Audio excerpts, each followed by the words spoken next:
Commentaire du sceau du livre.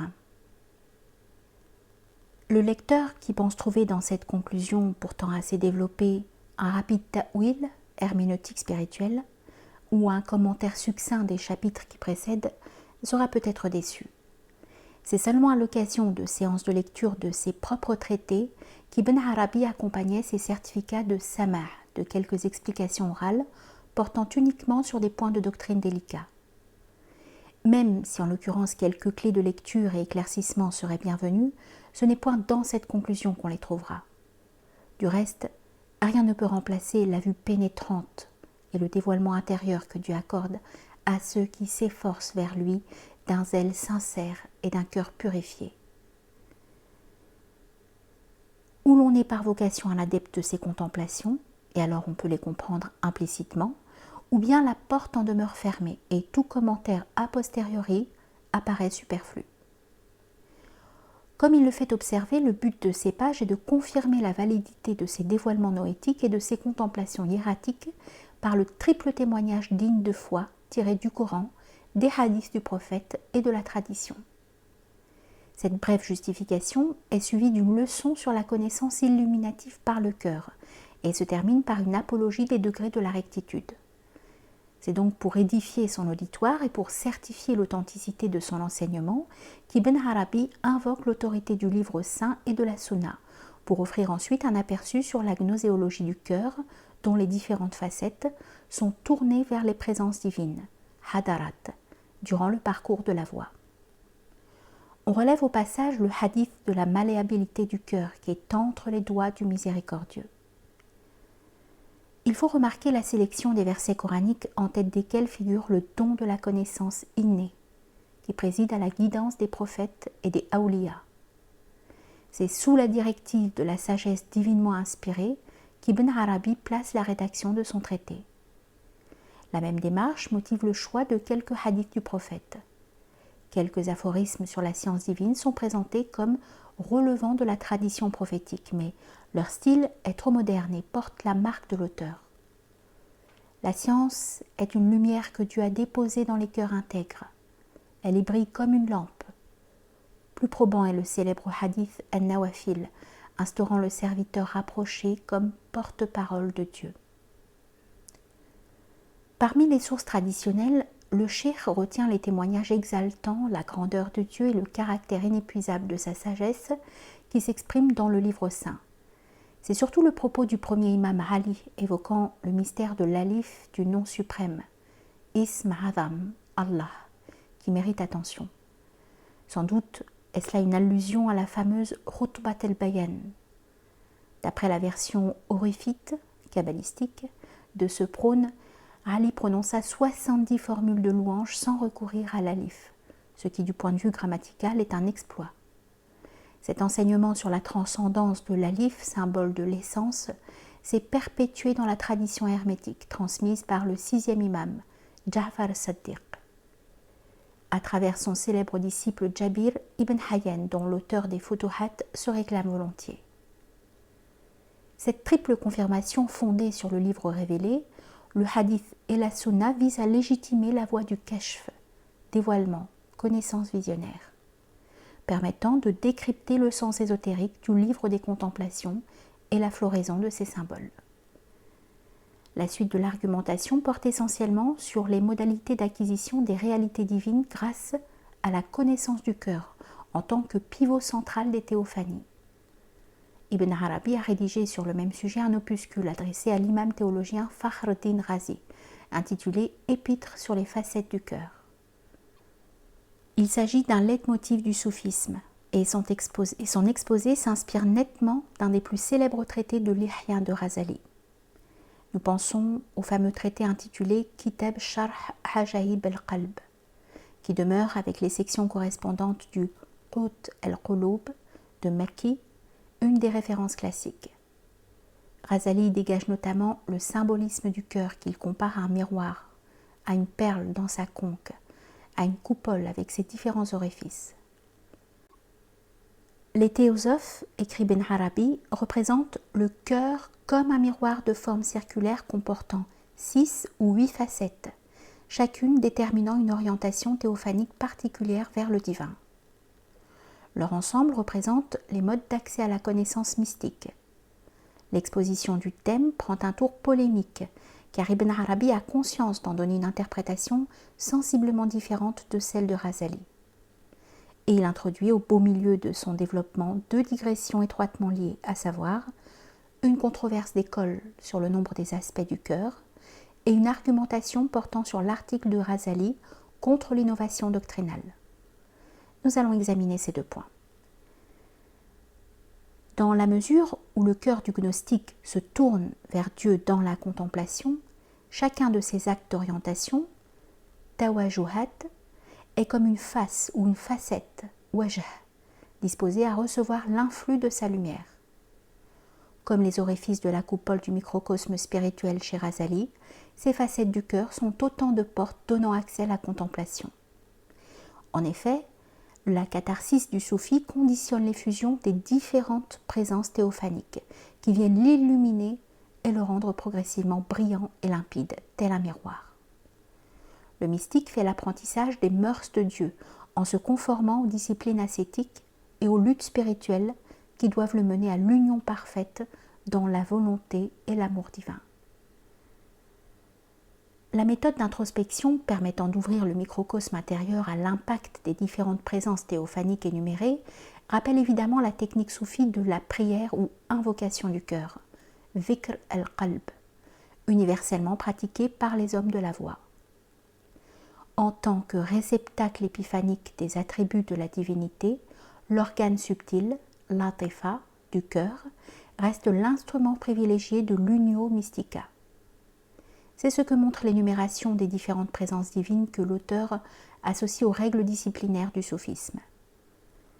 Il y a ainsi la lutte et les exercices ascétiques, la soumission et l'abandon confiant, la méditation, le samah ou écoute de Dieu, enfin l'affranchissement et l'annihilation mystique.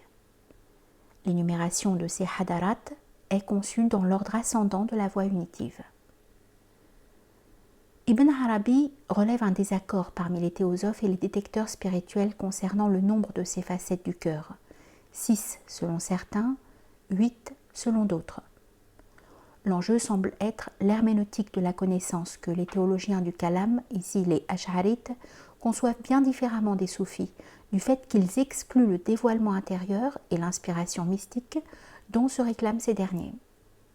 L'argumentation est plutôt laborieuse et le shir ne définit pas clairement sa position sur ce point de doctrine. Il renvoie à un de ses opuscules censé résoudre le problème et se contente ici d'écarter l'hypothèse d'une 9e facette, car la sagesse de Dieu l'interdit. Cette polémique vise peut-être à préserver le cas d'exception suivant, à savoir que les attributs de la majesté divine étant innombrables, on peut admettre que les aspects de la connaissance du cœur sont en nombre indéfini. Pour se défendre d'une non-conformité avec Razali qui condamne l'innovation, bid'a, en matière doctrinale, Ibn Arabi affirme avec insistance être venu à bout de l'objection dogmatique de Razali, rappelant « Il n'est pas possible d'innover à partir de ce monde ». Comparez l'interprétation de cette citation dans les Masaïl. Or, il apparaît ceci. Ibn Arabi rattache ce propos de Razali à son interprétation du califat adamique intronisant l'homme parfait. D'après le contexte dans le paragraphe, telle est précisément l'innovation divine, bid'a, que le shir a en vue, puisque l'homme est le suprême aboutissement métaphysique dans le plan de la création.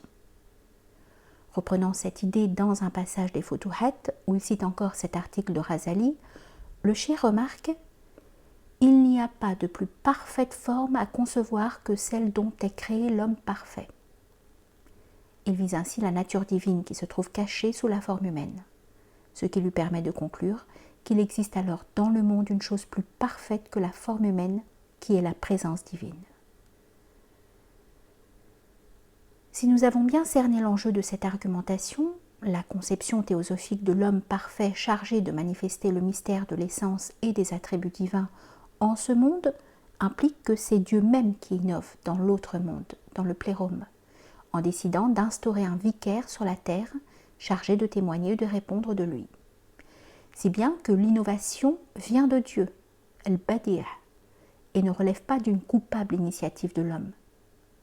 Or, le réceptacle de la fitra adamique est précisément le cœur, qui est l'organe de Dieu dans lequel ont été déposées en germe toutes les connaissances et toutes les théophanies qui filtrent du monde suprasensible en ce monde-ci. Bien que l'auteur de l'Ihya soit lui-même un adepte convaincu de l'anthropologie spirituelle et de la légitimité du recours à l'intuition mystique, Ibn Arabi veut élargir le champ noétique de la contemplation du cœur. Le même argument établit que c'est par l'effet d'une prérogative divine qu'Adam est appelé à rénover par sa venue en ce monde tout ce qui apparaît vétuste et périmé. Or, dit-il, tout ce qui existe est instauré, mubtada, par Dieu qui est l'innovateur.